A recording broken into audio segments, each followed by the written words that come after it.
ஒரு சீன தேசத்து அரசர் இருந்தார். அவருக்கு வயசாயிட்டுது. அவருக்கு அடுத்தபடியாக அவருடைய புள்ள பட்டத்துக்கு வரணும், ஆட்சி பொறுப்பை ஏற்றுக்கணும். ஒரு நல்ல தலைவனுக்கு இருக்க வேண்டிய பண்புகள்லாம் தன்னுடைய மகனுக்கு இருக்கணும்னு விரும்பினார் அந்த அரசர். அதனால் இளவரசனை பக்கத்தில் இருந்த ஒரு குரு கிட்ட அனுப்புனார். இளவரசன் அவர்கிட்ட போய் சேர்ந்தான். அந்த குரு என்ன பண்ணார் தெரியுமா? இவனை பார்த்து சொன்னார், இதை பாருப்பா, நீ என்ன பண்ணுற, இப்போவே பக்கத்தில் இருக்கிற காட்டுக்கு போ, நடுக்காட்டில் போய் ஒரு இடத்துல உட்காந்துக்கோ. அங்கே என்னென்ன சத்தம்லாம் உன் காதில் விழுதுன்னு கவனித்து கேளு. உன் காதில் விழுந்த ஓசைகள் என்னென்னங்கிறத என்கிட்ட வந்து சொல்லு, அதுதான் எனக்கு தெரியணும், உனக்கு வேலையும் அதுதான் அப்படின்னு சொல்லி அனுப்பி வச்சுட்டார். இளவரசன் காட்டுக்கு போனான். குரு சொன்னபடியே ஒரு இடத்துல உட்காந்து கவனித்து கேட்டான். அதுக்கப்புறம் குருக்கிட்ட திரும்பி வந்தான். என்னென்ன சத்தம்லாம் கேட்ட அப்படின்னு கேட்டார் குரு. குருவே, காட்டில் நான் பறவைகள் சத்தம்லாம் கேட்டேன், மிருகங்களின் ஓசையையும் கேட்டேன், இதை தவிர இடி மின்னல் மழை இதுகளோட சத்தத்தையும் கேட்டேன் அப்படின்னா. குரு யோசனை பண்ணார், நீ இன்னமும் சரியாக கேட்கல, அதனால் மறுபடியும் காட்டுக்கு போ, கொஞ்ச நாள் தங்கியிருந்து கேட்டுட்டு வா அப்படின்னார். இளவரசனுக்கு ஒன்றும் புரியல. இருந்தாலும் குருவின் கட்டளையாச்சே, மறுக்க முடியுமா? உடனே அவன் மறுபடியும் காட்டுக்கு போனான். ஒரு இடத்துல உட்காந்தான். கொஞ்ச நேரம் உன்னிப்பாக கவனித்து கேட்டான். சில நாள் கழித்து குருக்கிட்ட திரும்பி வந்தான். குருவே, இந்த தடவை சில துல்லியமான சத்தங்களையெல்லாம் கேட்டான். தேனீ பறக்கிற சத்தம், நீரோடையின் மெல்லிய ஓசை, இதெல்லாம் கேட்டேன்னா. குரு சிரித்தார். நீ மறுபடியும் காட்டுக்கு போ, இன்னும் சில நாள் அங்கே இரு, முழுமையாக கவனமாக கேட்டுக்கிட்டு வா அப்படின்னு சொல்லி அனுப்பி வச்சுட்டார். இளவரசனுக்கு குழப்பம் அதிகமாயிட்டுது. ஒன்றுமே புரியல. மறுபடியும் காட்டுக்கு போனான். மௌனமாக ஒரு இடத்துல உட்காந்துட்டான். அப்படியே தியானத்தில் ஆழ்ந்துட்டான். சில நாளில் அவனுக்கு இதுவரை கேட்காத ஓசைகள்லாம் கேட்க ஆரம்பிச்சிட்டுது. இதைத்தான் நான் கேட்கணும்னு என்னுடைய குரு எதிர்பார்த்துருக்கிறாருங்கிறத புரிஞ்சுக்கிட்டான். உடனே குருக்கிட்ட ஓடனான். குருவே, இந்த தடவை காதுகளுக்கு கேட்க முடியாத சில ஓசைகளை கூட என்னால் உணர முடிஞ்சுது. பூ மலருகிற ஓசை, சூரியனால் பூமி சூடாகிறப்போ எழுகிற ஓசை, காலை பனித்துளி இந்த புல்லுலாம் குடிக்கிற ஓசை, இது எல்லாம் என்னால் நல்லா கேட்க முடிஞ்சுது அப்படின்னா. குருவுக்கு இப்போ தான் திருப்தி ஏற்பட்டு தான். இளவரசனை பார்த்து சொன்னார், இதை பாருப்பா, இப்போ தான் நாட்டை ஆளுகிற தகுதி உனக்கு வந்திருக்குது அப்படின்னு சொல்லி அதுக்கு விளக்கமும் கொடுத்தாராம். எந்த அரசன் தன்னுடைய மக்களின் இதயம் பேசுகிற மௌன மொழியை, மௌன வார்த்தைகளை கேட்குறானோ அவன்தான் ஆள தகுதி உள்ளவன். எந்த அரசன் தன்னுடைய மக்களின் உணர்ச்சிகளை உண்மையாக உணர்றானோ அவன்தான் முதன்மையான அரசன். போலி வார்த்தைகளை மட்டும் கேட்டுட்டு பல மௌன ராகங்களை காதில் வாங்கிக்காதவன் அரசனே இல்லை. எந்த நாட்டில் எப்போ ஒரு அரசன் தன்னுடைய மக்களின் உணர்ச்சிகளை கேட்க மறுக்கிறானோ அன்னையிலேருந்தே அந்த நாடு அழிய தொடங்குது அப்படின்னு அர்த்தம். இதுதான் அந்த குரு இளவரசனுக்கு போதித்தது. வாயால் பேசுகிறத மட்டும் கேட்டு ஏமாறக்கூடாது, உணர்ச்சிகளையும் கேட்குறதுல தான் மனப்பக்குவம் உண்டாகும். மக்கள் உணர்ச்சிகளை புரிந்து கொள்ளாத அரசர்கள் நீடிச்சிருக்க முடியாது. அது மாதிரி நாடுகளில் அடிக்கடி குழப்பம் தான் உண்டாகும். அப்படி இருந்தால் அடிக்கடி ஆட்சி மாறிக்கிட்டு இருக்கும். அப்படிப்பட்ட ஒரு தேசம், அங்கே ஒரு சிறைச்சாலையில் 3 கைதிகள் பேசிக்கிட்டு இருந்தாங்க.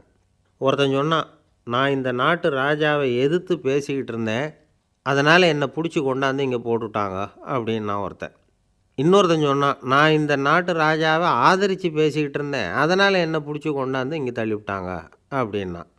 அது சரி, நீ என்ன தப்பு பண்ண அப்படின்னு சொல்லி 3வது ஆளை பார்த்து இவங்க கேட்டாங்க. அதுக்கு அந்த ஆள் சொல்கிறான், நான் தான் இந்த நாட்டு ராஜா அப்படின்னானா. ஒரு ஆசாமி வேகமாக ஓடிக்கிட்டு இருந்தான். ஏன் இப்படி ஓடுறேன்னு கேட்டார் இன்னொருத்தர்.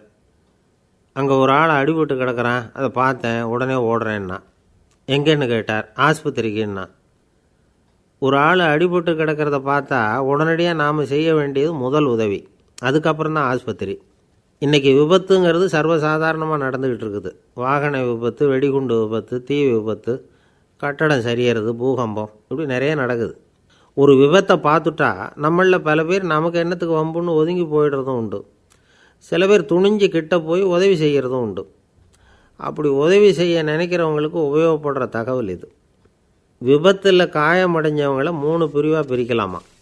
முதல் வகை கொஞ்சம் சீரியஸானது, உயிருக்கு உடனே ஆபத்து தரக்கூடியது. மூளை காயம், முகம் கழுத்து காயங்கள், இருதயம் நுரையீரல் காயங்கள், வயத்தில் உள்ளுறுப்பு காயங்கள், அதிகப்படியான இரத்தப்போக்கு, இதனால எல்லாம் பாதிக்கப்பட்டிருந்தால் அது முதல் வகை அப்படின்னு நாமளே மனசுக்குள்ளே முடிவு பண்ணிக்கணும். இவங்களுக்கெல்லாம் உடனடியாக முதல் உதவி கொடுக்கணும். தாமதப்படுத்தாமல் ஆஸ்பத்திரிக்கு கொண்டுகிட்டு போயிடணும். இப்படி கொஞ்சம் எச்சரிக்கையாக நடந்துக்கிட்டால் அவங்களில் பல பேரை காப்பாற்றி போடலாம். 2வது வகை எப்படின்னா, முதல் உதவி விரைவாக கிடைச்சா உயிர் பிழைக்கக்கூடிய மார்பு காயங்கள், கைகால் எலும்பு முறிவு, இடுப்பு முதுகெலும்பு காயம், சீரான இரத்த சேதம், இப்படிப்பட்டவங்களை வந்து 2வது வகையாக பிரிக்கணும். ஆபத்தில்லாத சிராய்ப்புகள், சிறு காயங்கள், இரத்த உறைவுகள், இதனால் பாதிக்கப்படுறவங்க 3வது வகை. ஒருத்தர் தலையில் அடிபட்டு நினைவு இழந்துட்டார்னு வச்சுங்க, அவருக்கு வாந்தி வர்றதுனால புறையேறி மூச்சு அடைப்பு உண்டாகும். இப்படி ஆகாமல் இருக்கிறதுக்காக தலையை ஒரு பக்கமாக சாய்ச்சி வைக்கலாம். நாடி துடிப்பையும் இதய துடிப்பையும் தொட்டு பார்க்கணும். அது குறைஞ்சிருந்தாலும் சரி, நின்று இருந்தாலும் சரி, அவர் மார்பை வந்து நிமிஷத்துக்கு 80 தடவை உள்ளங்கையால் அழுத்தி இதய துடிப்பை வந்து மீட்கிறதுக்கு உதவி பண்ணணும். கழுத்தில் காயம்பட்டாலும் ஆபத்து அதிகம். கழுத்துக்கு அடியில் ஒரு துண்டை மடித்து வைக்கலாம். 2 பக்கமும் சின்ன தலையணை அல்லது துணி மடிப்புகளை வச்சு கழுத்தை அதிகமாக அசையாமல் பார்த்துக்கலாம். முதுகெலும்பு முறிஞ்சிருக்குமோ அப்படிங்கிற சந்தேகம் இருந்ததுன்னா அவரை அதிகமாக அசைய விடக்கூடாது. அதிகமாக அசைஞ்சால் தண்டு இடத்துல பாதிப்பு ஏற்பட்டு கைகால் விளங்காமல் போயிடும். அவரை ஒரு கனமான போர்வை இல்லைன்னா பாயில் படுக்க வச்சு 4 பேர் மெதுவாக தூக்கி மருத்துவ உதவிக்கு அனுப்பி வைக்கலாம். கையெலும்பு முறிஞ்சிருந்தால் முறிஞ்ச பாகத்தை உடம்போடு சேர்த்து அசையாமல் கட்டி போடலாம். கால் எலும்பு முறிஞ்சிருந்தால் மற்ற காலோடு சேர்த்து கட்டி போடலாம். முறிஞ்ச பாகம் தொங்காமல் பார்த்துக்கணும். அப்போ தான் வீக்கம் உண்டாகாமல் இருக்கும். வெட்டு காயம், குண்டடிப்பட்ட காயம், இதிலெல்லாம் ரத்தப்போக்கு அதிகமாக இருக்கும். ரத்தம் வெளியேற ஆபத்து அதிகம். சுத்தமான துணியை பல மடிப்புகளை மடித்து காயத்தின் மேலே வச்சு அழுத்தமாக ஒரு 10 நிமிஷம் பிடிச்சிக்கணும். ரத்தம் நின்ன உடனே காயத்துக்கு கட்டு போடலாம். சில சமயம் காயம்பட்ட பாகத்தை உயரமாக தூக்கி பிடிச்சிக்கிட்டா தான் ரத்த கசிவு நிற்கும். இந்த விவரங்களையெல்லாம் கொஞ்சம் மனசில் வாங்கி வச்சுக்கிட்டோம்னா சமயத்தில் உதவும். ஏன்னா இந்த காலத்தில் விபத்து வந்து எந்த ரூபத்தில் எப்போ வரும்னு யூகிக்கவே முடியல. நண்பர் ஒருத்தர் சொன்னார், நேற்றுக்கு பாருங்கள் சார், என் கண்ணு முன்னாடியே ஒரு சின்ன விபத்து நடந்ததுன்னார். என்னன்னு விசாரித்தோம். ஒரு பஸ்ஸில் வந்துக்கிட்டு இருந்தேன். அந்த பஸ்ஸில் பின்பக்கம் படி ஓரமாக நின்றுக்கிட்டு இருந்த ஒருத்தர் ரோட்டில் விழுந்துட்டார். டிரைவர் அதை கவனிக்கலை, நிறுத்தாமல் அவர் பாட்டுக்கு போகிறாருன்னார். கண்டக்டர் உடனே விசில் கொடுத்து பஸ்ஸை நிறுத்த வேண்டியது தானே அப்படின்னோம். அதுதான் சார் முடியாமல் போச்சுன்னார் அவர். ஏன்னு கேட்டாங்க. தவறி கீழே விழுந்ததே அந்த கண்டக்டர் தான் சார் அப்படிங்கிறார். ஒரு நண்பர், அவர்கிட்ட பேசிக்கிட்டு இருந்தேன். மனித உறவுகள் பற்றி அவர் சொல்லிகிட்டு இருந்தார். அமெரிக்காவில் தந்தை மகன் உறவு எப்படி இருக்குது அப்படிங்கிறத விளக்கிறதுக்கு அவர் ஒரு கதையை சொன்னார். ஒரு அப்பா பகல் பூராவும் அலுவலகத்தில் வேலை, ஓடி ஆடி உழைச்சிக்கிட்டு களைச்சி போய் ராத்திரி 10 மணிக்கு மேலே வீடு திரும்பினான். வீட்டு வாசலில் அவரோட மகன் காத்துக்கிட்டு இருக்கிறான். இன்னமும் தூங்கலை. அப்பாவை வாசல்லையே தடுத்து நிறுத்தி, அப்பா உனக்கு சம்பளம் எவ்வளவு அப்படின்னு கேட்குறான். ஏற்கனவே ஆஃபீஸு பிரச்சனைகளால் அலுத்து போய் திரும்புகிற அப்பாவுக்கு கோவம் வந்துடுது. என்னடா இப்படிலாம் கேளுன்னு உங்கள் அம்மா உனக்கு சொல்லி கொடுத்தாளா அப்படின்னு சொல்லிவிட்டு உள்ளே போய் சட்டையை கட்டி மாட்டிவிட்டு குளிச்சுவிட்டு மறுபடியும் வெளியில் வந்து உடையை மாற்றுகிற சமயம் அப்போ மறுபடியும் மகன் உள்ளே வந்து நிற்கிறான் அவர் முன்னாடியே. அப்பா உனக்கு எவ்வளவு சம்பளங்கிறான் மறுபடியும். அப்பாவுக்கு எரிச்சல் அதிகமாகிட்டுது. மணிக்கு $20 போதுமா அப்படின்னார். அப்படின்னா எனக்கு ஒரு $10 தர முடியுமான்னா மகன். இதுக்கு தான் என் சம்பளம் எவ்வளவுன்னு கேட்டியா? 2ஆம் வகுப்பு படிக்கிற உனக்கு எதுக்குடா $10 அப்படின்னு கத்திவிட்டு தொலைக்காட்சி பெட்டியின் முன்னாடி போய் உட்காந்துக்கிட்டு ஏதோ நிகழ்ச்சியை பார்க்க ஆரம்பிச்சிட்டார். கொஞ்ச நேரம் கழித்து மறுபடியும் மகன் வந்து நிற்கிறான். அப்பா ப்ளீஸ் எனக்கு ஒரு $10 கொடுக்க முடியுமா? மகனுடைய கண்களில் கண்ணீர். என்னடா அவன் கண்ணீரை காட்டி காரியம் சாதிக்கலாம்னு பார்க்குறியா? ஒரு காசு கூட கொடுக்க மாட்டான் போ அப்படின்னு விரட்டி விட்டான். மகன் கண்ணீரை தொடச்சிக்கிட்டே கண்ணை தொடச்சிக்கிட்டு பேசாமல் போய் படுத்துக்கிட்டானான். கொஞ்ச நேரம் ஆச்சு. அப்பாவோட கோபம் கொஞ்சம் கொஞ்சமாக குறைஞ்சிது. பிள்ளைகிட்ட கோபமாக கத்துனது தப்பு தாங்கிறது புரிஞ்சுது அவனுக்கு. எழுந்திரிச்சு போனான், படுக்கை இறக்கி போனான். மகனை பார்த்தான். அவன் தலையணையை கட்டி பிடிச்சிக்கிட்டு அழுதுகிட்டு இருக்கிறான். அவனை மெல்ல நெருங்கி அவங்ககிட்ட எதமாக பேசுகிறதுக்கு ஆரம்பித்தானான். எதுக்குடா உனக்கு $10 பள்ளிக்கூடத்தில் கேட்டாங்களா அப்படின்னு கேட்டானான். மகன் சொல்லியிருக்கான், இல்லை டாடி, உனக்கு 1 மணி நேரம் சம்பளம் $20ன்னு சொன்னேன். நீ ஏற்கனவே எனக்கு கொடுத்த பாக்கெட் மணி $10 என்கிட்ட இருக்குது. இப்போ நீ இன்னொரு $10 கொடுத்தீங்கன்னா அதையும் சேர்த்து $20 ஆகிடும். அந்த $20 நான் உனக்கு கொடுத்துருவேன். அப்படி கொடுத்தா நீ என் கூட 1 மணி நேரம் செலவழிப்ப இல்லையா? அதுக்காக தான் $10 கேட்டேன் அப்படின்னு சொன்னானான். அந்த அப்பா கண்ணு கலங்கி போச்சான். ஆதரவோடு தன்னுடைய மகனை கட்டி பிடிச்சி அழ ஆரம்பிச்சிட்டாராம். இதுதான் நண்பர் சொன்ன கதை. அமெரிக்கா மட்டும் இல்லை, உலகம் பூராவும் இன்றைக்கி மனித உறவுகள் இப்படி தான் மாறிட்டுருக்கு. பெரியவர்கள் அறிவுரை என்ன தெரியுமா? உங்கள் குழந்தைகளிடமிருந்து குழந்தை பருவத்தை பிரித்து விடாதீர்கள் அப்படிங்கிறது தான். அதாவது இன்றைய குழந்தைகள் தங்கள் பிருந்தாவனத்தை இழந்து விடுகிறார்கள் அப்படிங்கிறது அவங்களுடைய கருத்து. இந்த நிலைக்கு நாம் காரணமாக இருந்துடக்கூடாது. குழந்தைகளோட விளையாடுவோம், குடும்பத்தோடு உறவாடுவோம் அப்படிங்கிறது தான் நம்முடைய நோக்கமாக இருக்கணும். இன்றைய உறவு முறைக்கு இன்னொரு உதாரணம் சொல்லுவாங்க. ஒருத்தர் வந்தாராம், அவர் பக்கத்தில் ஒரு சின்ன பையன். நாம் அவரை விசாரிக்கிறோம், யார் இந்த பையன் அப்படின்னா அவர் சொல்கிறார், இவன் எனக்கு தூரத்து உறவு அப்படின்னாராம். இந்த தூரத்து உறவுன்னா எப்படின்னு இருக்கான். இதுக்கு அவன் சொல்லியிருக்கிறான், இவன் எங்கள் அப்பாவுக்கு 8வது புள்ள அப்படின்னானான். ஒரு காடு, நல்ல மரம்லாம் செழிச்சு இருந்தது. அப்படிப்பட்ட காட்டில் ஒரு சாது இருந்தார். அவர் எப்படின்னா எப்போவும் ஒரு மரத்தடியில் உட்காந்துருப்பார். ஏன்னா அவருடைய இருப்பிடமே அதுதான். அவர் என்ன பண்ணுவார், 3 கல் வச்சுருந்தார். செங்கல் மாதிரி இருக்கும், ஆனால் அதை விட கொஞ்சம் பெருசாக இருக்கும். எதுக்கு அந்த 3 கல்லுன்னா அதுதான் அவருடைய படுக்கை. அதாவது தூங்குறப்ப ஒரு கல்லை தலைக்கு கீழே வச்சுக்குவார், இன்னொரு கல்லை இடுப்புக்கு கீழே வச்சுக்குவார், இன்னொரு கல்லை காலுக்கு கீழே வச்சுக்குவார். உடம்பை ஒரு அப்படியே ஒரு தகட்டால் மூடிக்குவார், அப்படியே தூங்கி போடுவார். மழை பெய்யுதுன்னு வச்சுங்க, அவர் உடம்பு 3 கல் மேலே இருக்குதா, அதனால் தண்ணி அடியில் ஓடி போடும், உடம்பு நனையாது. மேலே தகடு இருக்கிறதுனால மழையும் உடம்புல படாது. அவர் தூக்கமும் கெடாது, நிம்மதியாக தூங்குவார். பகலில் அந்த 3 கல்லையும் ஒரு சேர ஒரு அடுப்பு மாதிரி வச்சு அது மேலே உட்காந்துக்குவார். அதனால் பாம்பு பூச்சி எதுவும் அவரை தொந்தரவு பண்ணுறதில்ல, அது பாட்டுக்கு நகர்ந்து போயிடும். அவர் பாட்டுக்கு நிம்மதியாக இருப்பார். யாராவது எதையாவது கொண்டுகிட்டு கொடுத்தா அதை வாங்கி சாப்பிடுவார், அவ்வளவுதான். ஒரு நாள் அந்த நாட்டு அரசன் காட்டுக்கு வேட்டையாட வந்தான். அந்த வழியாக வந்தப்போ இந்த சாது படுத்துருக்கிறத பார்த்தான், பரிதாபப்பட்டான். ஐயோ பாவம், இவர் இப்படி இந்த கல் மேலே உடம்பை வச்சுக்கிட்டு தூங்குறாரே, என்ன பாடுபடுவார்.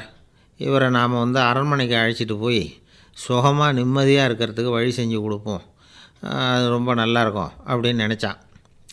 அப்படி நினச்சிக்கிட்டே அரண்மனைக்கு வந்துட்டான். அதுக்கப்புறம் ஒரு பல்லக்கையும் 2 சேவகர்களையும் காட்டுக்கு அனுப்பி அந்த சாதுவை மெதுவாக இங்கே அழைச்சிட்டு வந்துடுங்க அப்படின்னு சொல்லி அனுப்பி வச்சான்.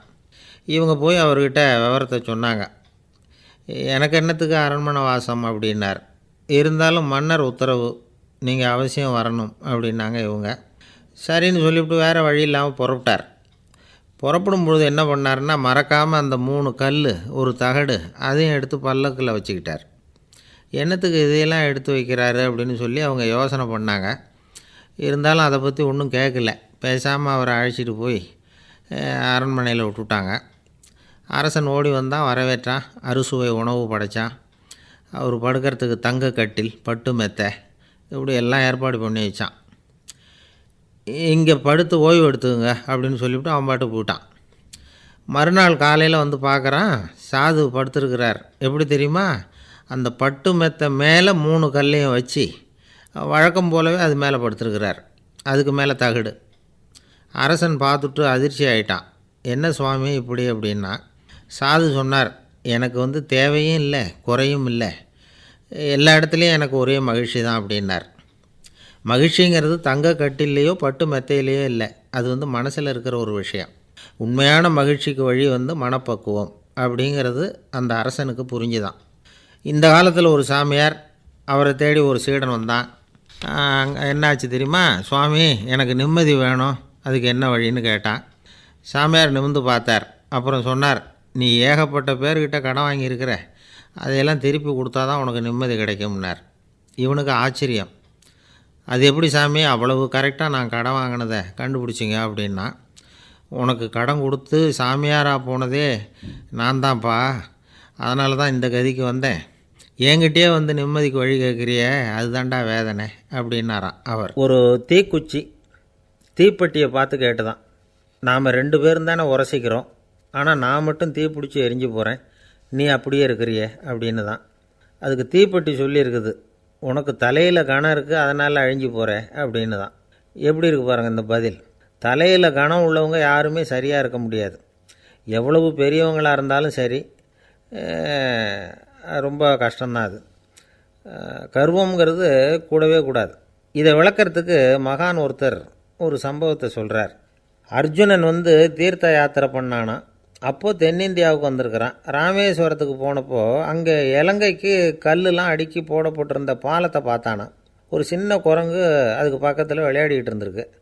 அதை பார்த்துட்டு அர்ஜுனன் சிரிச்சிருக்கான். ஏன் சிரிக்கிறேன்னு கேட்டிருக்கு அந்த குரங்கு. ராமன் மிகச்சிறந்த வில் வீரன். அப்படி இருக்கிறப்போ அவன் இலங்கைக்கு அம்புகளாலேயே ஒரு பாலம் கட்டியிருக்கலாம். அதை விட்டுட்டு போயும் உன்ன மாதிரி குரங்குகளை துணையாக வச்சுக்கிட்டு இப்படி ஒரு கருங்கல் பாலத்தை கட்டியிருக்கிறானே அப்படின்னு நானா. அம்புகளால் பாலம் கட்ட முடியுமா அப்படின்னு கேட்டு தான் குரங்கு. ஏன் முடியாது, என்னால் முடியுமேன்றிருக்கான் அர்ஜுனன். அம்பால் பாலம் கட்டலாம், இருந்தாலும் என்ன மாதிரி குரங்குகள் ஏறி நடந்தால் அது தாங்குமா? அதனால தான் ராமர் கருங்கல் பாலமே கட்டினார் அப்படின்றது குரங்கு சொல்லிச்சான். அப்படியே சொல்கிற, நான் வேணும்னா இப்போ அம்புகளாலேயே ஒரு பாலத்தை கட்டுறேன், நீ அது மேலே ஏறி நடந்து பார். பாலம் விழுந்துட்டுதுன்னா நான் தீ மூட்டி அதில் குதித்து உயிர் தியாகம் பண்ணிவிடுறேன் அப்படின்னு நான் ரொம்ப கோபமாக. உடனே அந்த சின்ன குரங்கு பெரிய உருவம் எடுத்துட்டு தான் கையில் கதையோடு அர்ஜுனன் முன்னாடி நிற்கிறான் அனுமன். பார்த்தா, என்னுடைய தலைவர் ராமரையா இழிவாக பேசுகிற, நீ இப்போ பாலம் கட்டு, நான் என்னுடைய பலத்தை காட்டுறேன் அப்படின்னு அனுமன். அர்ஜுனன் தன்னுடைய காண்டிபத்தை எடுக்கிறான், சரமாரியாக அம்புகளை விடுறான். அதெல்லாம் ஒன்றோட ஒன்று கோத்துக்கிட்டு அப்படியே பாலம் மாதிரி நிற்கிது. அர்ஜுனன் தலை நிமிர்ந்து நின்னான். அனுமன் உயர கிளம்பி அங்கேருந்து பாலத்தில் பொத்துன்னு இறங்கினான். பாலம் அப்படியே நொறுங்கி போச்சு தூள் தூளாக. என்ன அர்ஜுனா, இப்போ என்ன செய்ய போகிற அப்படின்னு நான் ஏளனமா. அர்ஜுனன் தலையை தொங்க போட்டுக்கிட்டான். சொன்னபடி தீ மூட்டி அதில் குதிக்கிறதுக்காக 3 தடவை சுற்றி வந்தான். அப்போது கிருஷ்ணர் அங்கே வந்தார். என்ன அர்ஜுனா, என்ன நடக்குது, என்ன இது அப்படின்னு ஒன்றும் தெரியாத மாதிரி கேட்டார்.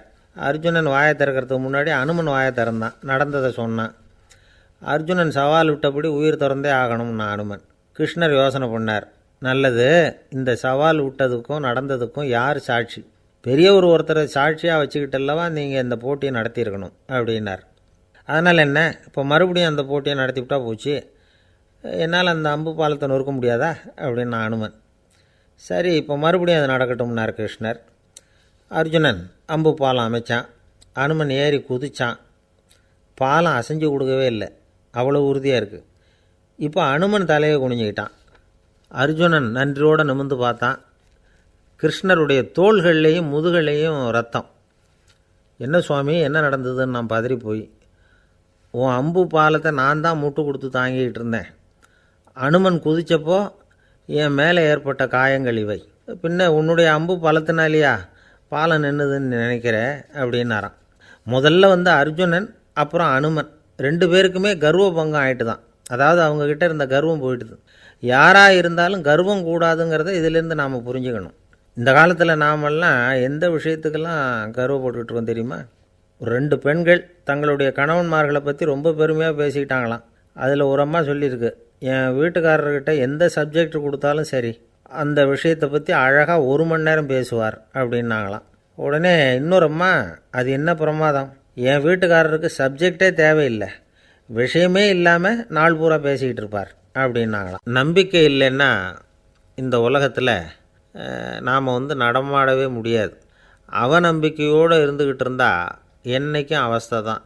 நாம் நம்புறது நடக்குதோ இல்லையோ அது வேறு விஷயம். ஆனால் எதையும் நம்பி தான் நாம் அடி வைக்க வேண்டியிருக்கு. வேறு ஒன்றும் வேணாம், ஒரு லாட்ரி சீட்டு வாங்குகிறோம், அது எங்கே நமக்கு விழப்போகுது அப்படிங்கிற அவநம்பிக்கையோடவா வாங்குகிறோம்? பரிசு நமக்கு தான் அப்படிங்கிற நம்பிக்கை உள்ளூர இருக்கிறதுனால தான் அதை வாங்குகிறோம். இருந்தாலும் முடிவு வேறு மாதிரி ஆகிடுது. அதுக்காக மனசு சோர்ந்து போகிறதில்ல, அடுத்த மாதமும் சீட்டு வாங்குகிறோம். இந்த நம்பிக்கை தான் மனித வாழ்க்கைக்கு ஆதாரம். ஒரு கடையில் போய் டீ சாப்பிட்றீங்க, அந்த டீ நல்ல டீ தானா, அதில் விஷம் கலந்துருக்குமா அப்படிங்கிற சந்தேகம் வந்துட்டுதுன்னு வச்சுங்க. அதுக்கப்புறம் அதை எப்படி நீங்கள் சாப்பிட முடியும்? நம்பி தான் சாப்பிட்ணும். ரயில் ஒழுங்காக போய் சேருங்கிற நம்பிக்கை இருக்கிறதுனால தான் அதில் ஏறி உட்காடுறோம்.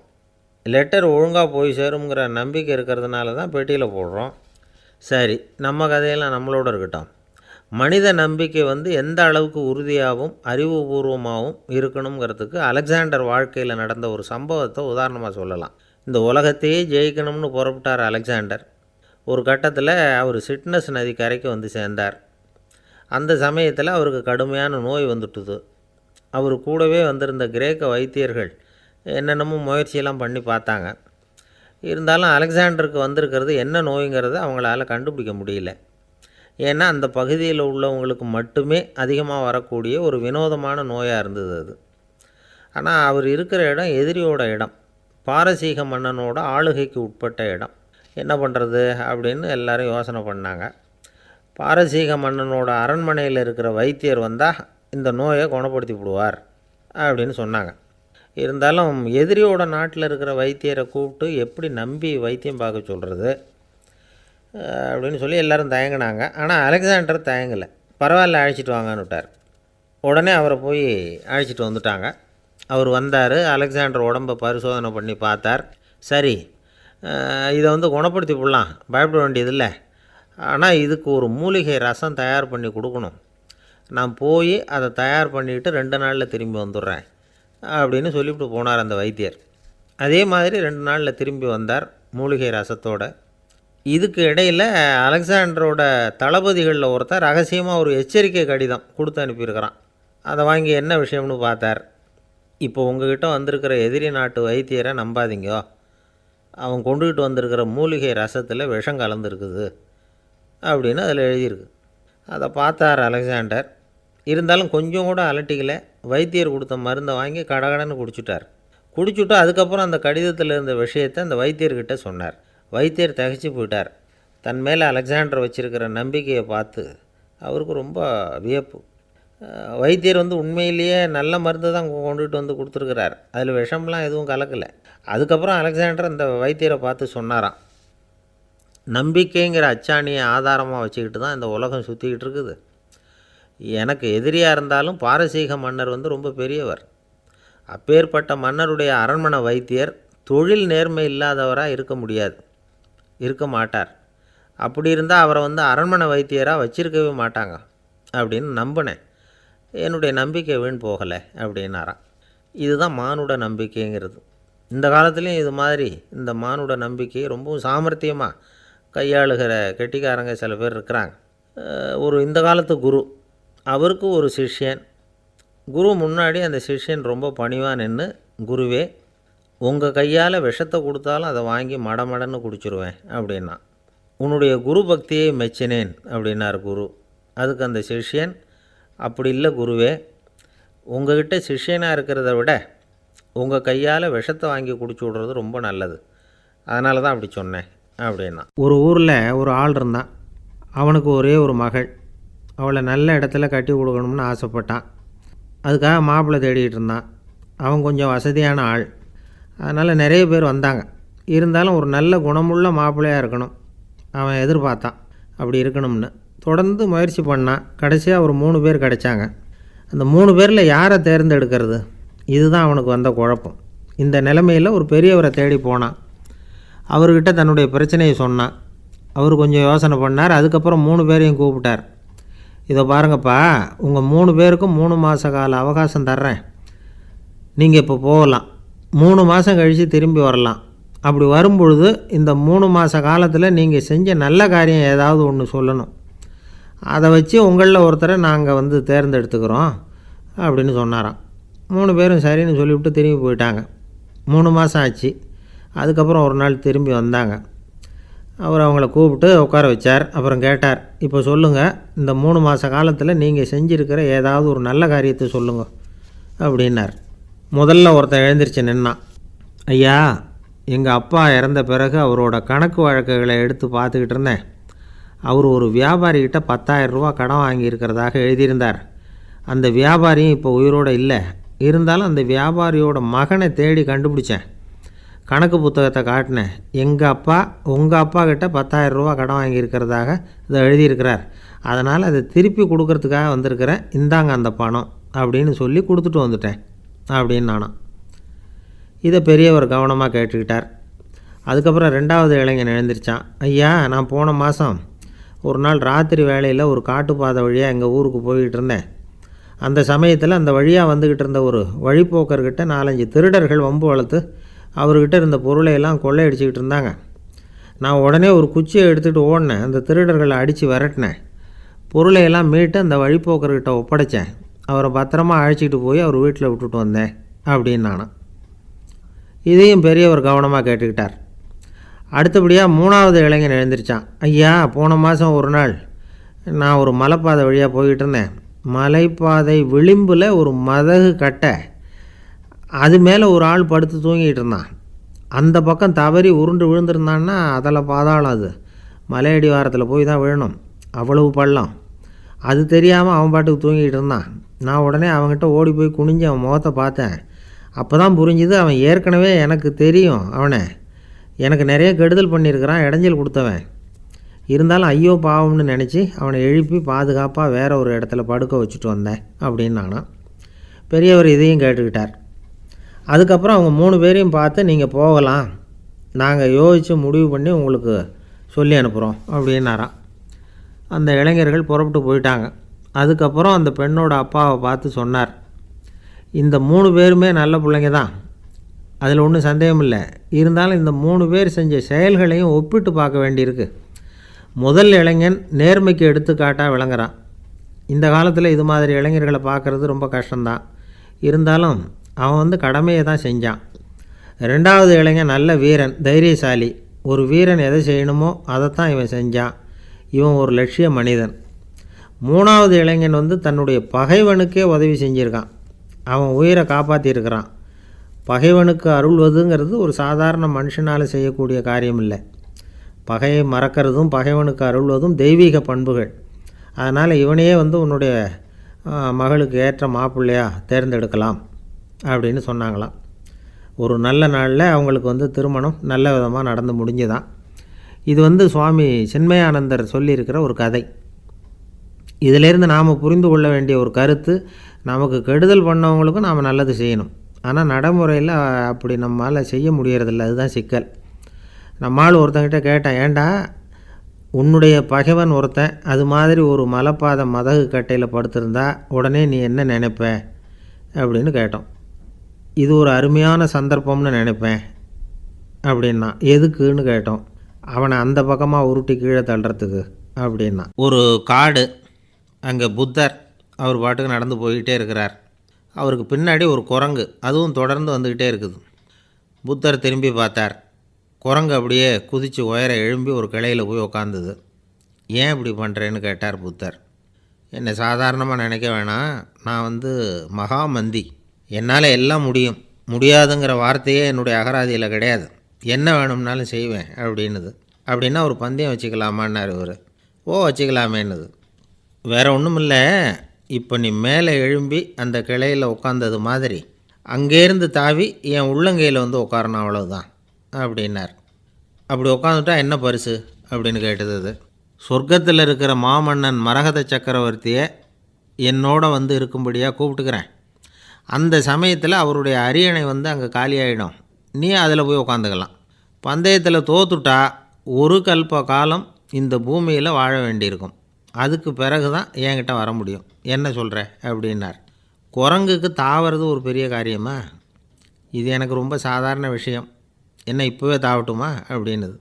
சரின்னு சொல்லி உள்ளங்கையை நீட்டினார். அவருடைய கை தாமரை இலை அளவுக்கு அப்படியே விரிஞ்சுது. குரங்கு சௌகரியமாக உட்கார்றதுக்காக. குரங்கு தாவறதுக்கு தயாராச்சு. அதுக்கு முன்னாடி ஒரு சின்ன யோசனை அதுக்கு. இந்த கிளையிலேருந்து அந்த கைக்கு தாவறது எனக்கு ரொம்ப அற்பமான ஒரு வேலை, இது ரொம்ப சாதாரணம், என்னுடைய கௌரவத்துக்கு இது சரியாக இருக்காது. அதனால் நான் என்ன பண்ண போகிறேன்னா, இங்கேருந்து கிளையிலேருந்து அப்படியே உயர எழும்ப போகிறேன். எழும்பி மேல் உலகம் போய் அங்கே ஒரு சுற்றிவிட்டு அதுக்கப்புறம் அங்கேருந்து நேராக இந்த கையில் உட்கார போகிறேன் அப்படின்னு நினச்சிது. என்ன யோசிக்கிற அப்படின்னார் புத்தர். ஒன்றும் இல்லை, இந்த பாயிரம் பார் அப்படின்னு சொல்லி தாவி உயர போயிட்டுது. கொஞ்சம் நேரத்தில் வான உலகத்துக்கே போய் சேர்ந்துட்டுது. அங்கே போய் பார்த்தா அங்கே ஒரு 5 பளிங்கு தூண்கள் இளம் சிவப்பு நிறத்தில் நின்றுக்கிட்டு இருக்குது. குரங்கு நினச்சிக்கிட்டது, புத்தர்கிட்ட போய் இந்த பளிங்கு தூண்களை பார்த்தோம்னு சொன்னால் அப்படியே திகைச்சு போயிடுவார், இந்த தூணில் ஏதாவது அடையாளம் செஞ்சுட்டு போகணும் அப்படின்னு அந்த இடத்துல மிதந்துக்கிட்டே நினச்சிது. உடனே ஒரு தூணில் எழுந்துச்சு. என்ன எழுதிச்சுன்னா, ஒரு மகா ஞானி இங்கே வந்துட்டு போகிறார் அப்படின்னு எழுதிச்சு. எழுதிவிட்டு அப்படியே கீழே தாவி புத்தரோட உள்ளங்கையில் உட்காந்துது. எப்படி பார்த்தீங்களா என்னுடைய வேலை? வான உலகத்துக்கே போய் அங்கே இருக்கிற 5 பளிங்கு தூண்களை பார்த்துட்டு அதில் நான் வந்த விவரத்தை எழுதி வச்சுட்டு அதுக்கப்புறம் இங்கே வந்திருக்கிறேன் அப்படின்னுது ரொம்ப பெருமையாக. அப்படியா அப்படின்னார் புத்தர். ஆமாம், சந்தேகமாக இருந்தால் வாங்க, அழைச்சிட்டு போய் காட்டுறேன் அப்படின்னுது அந்த குரங்கு. அதுக்கு தேவையில்லை, அப்படியே கொஞ்சம் கீழே குனிஞ்சு பார் தெரியும் அப்படின்னார் புத்தர். அங்கே பார்த்தா புத்தரோட உள்ளங்கை தெரிஞ்சுது. நல்லா உத்து பார்த்துது. அவரோட ஒரு விரலில் அது எழுதிய வாசகம் தெரிஞ்சுது. குரங்கு யோசனை பண்ணிச்சு, அப்படின்னா வானத்தில் நான் பார்த்தது புத்தரோட விரல்களா அப்படின்னு யோசிச்சுது. இதை புரிஞ்சுக்கிட்ட உடனே அந்த குரங்கோட கர்வம் அழிஞ்சு போச்சான். நம்ம மனசு தான் இந்த குரங்கு. மனம்ங்கிறதும் ஆணவம்ங்கிறதும் ஒரு நாணயத்தின் 2 பக்கங்கள். மனம் உள்ளவரை ஆணவமும் இருக்கும். மனம் அழிஞ்சாதான் ஆணவம் அழியும். மனம் அழிய வேண்டும் அப்படின்னு பெரியவங்க சொல்கிறது இந்த அர்த்தத்தில் தான். நம்ம ஆளுங்க சவால் விடுறதெல்லாம் வேறு மாதிரி. ஒருத்தன் ஒரு வாய்க்காலை தாண்டுறேன்னு பந்தயம் கட்டி தாண்ட முடியாமல் வாய்க்காலில் விழுந்து காலை உடச்சிக்கிட்டு கட்டு போட்டுக்கிட்டு வந்தான். ஏன்டா அப்படின்னு கேட்டாங்க. நான் பந்தயம் கட்டின நேரம் சரியில்லை அப்படின்னா. எப்படிறான்னு கேட்டிருக்காங்க.